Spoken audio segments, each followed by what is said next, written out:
Hi, I'm Rebecca. Hi, I'm Lewis, and we're here to give you our top tips for the IELTS speaking test. My first tip is to try to use more complicated language.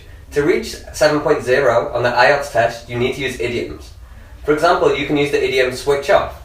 To switch off means to de-stress. In context, you could say, I like to read a book when I get home from work because it helps me switch off. That's a really helpful tip. And my top tip is that not to use one-word answers or one-sentence answers during the IELTS exam. So for example, in part 1, you could get a question, for example, saying, what is your favourite sport? Don't just answer by saying football is my favourite sport. You have to expand on your answer. So for example, you could answer by saying, football is my favourite sport and I like to play it every weekend with my friends if I'm able to. Good tip. My next tip is to use linking phrases to improve the flow of your speech.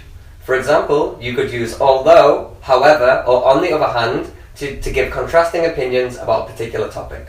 For example, I think football is the best sport, however, most people in Korea think taekwondo is the best sport. That's definitely very useful. And then for the final tip, I recommend using filler phrases, specifically during part 3 when the questions get a lot more complicated and you have to think a little bit more about the answer. Instead of going, before you answer, use phrases like, that's a really interesting question, or I've never thought about that before. Instead of using silence, you can use that time to think of what your answer would be. Okay. Yeah. Thank you for listening and good luck with your IELTS test. Yeah, good luck.